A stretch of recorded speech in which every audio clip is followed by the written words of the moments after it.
ভিডিওটা বেশ কয়েক মাস আগের, জানো তো, তোমাদের সাথে শেয়ার করা হয়নি কিছু কারণবশত।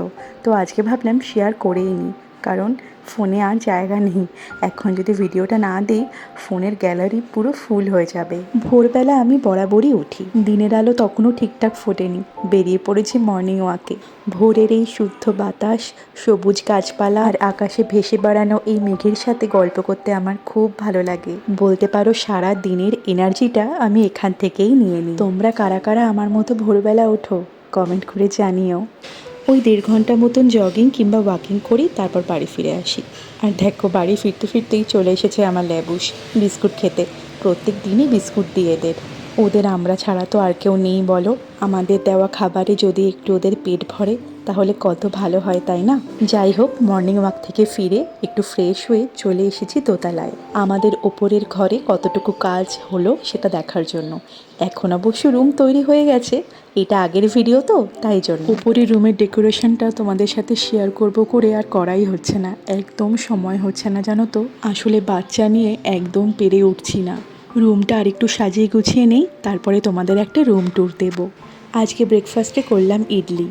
গতকাল আতপ চাল, বিউলির ডাল আর একটু মেথি দিয়ে ব্যাটার তৈরি করে রেখেছিলাম। যেহেতু এটা একটু ফার্মেন্টেশনের দরকার, ওর জন্য আগের দিন যদি ব্যাটারটা করে রাখা হয় তাহলে খুব ভালো হয় জানো তো। আর এটা আমার খুব প্রিয় একটা খাবার। ছোটোবেলায় দক্ষিণ ভারতীয় খাবার খুব একটা পছন্দ করতাম না, কিন্তু বড় হওয়ার সাথে সাথে স্বাদের যেহেতু ভিন্নতা আসে, ওর জন্য এখন আমার সাউথ ইন্ডিয়ান খাবার খুব ভালো লাগে, বিশেষ করে ইডলি। দোসাটা অতটা ভালো লাগে না, কিন্তু দই বড়াটা খুব ভালো লাগে। আবার আমাদের কাঁচরাপাড়া স্টেশনে সাউথ ইন্ডিয়ান খাবার বিক্রি হয়, সেখানে ইডলি, দোসা, দই বড়া সবই পাওয়া যায়। দোকানটায় দই বড়া ছাড়া আর সেরকম কিছু ভালো লাগে না। একবার ইডলি ট্রাই করেছিলাম, একদম ভালো লাগেনি, তাই এখন ইডলি খাবার ইচ্ছা হলে বাড়িতেই তৈরি করে নিই। দেখেছো তো কীরকম সাদা সাদা একদম ধপধপে নরম ইডলি তৈরি হয়েছে। দেখো কতটা স্পঞ্জি আর কতটা নরম, খেতেও কিন্তু খুব সুন্দর।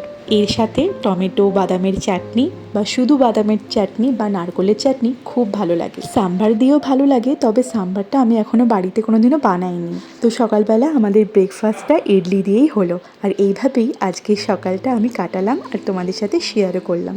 চলো দেখা হচ্ছে নেক্সট ব্লগে, ততদিন পর্যন্ত টাটা।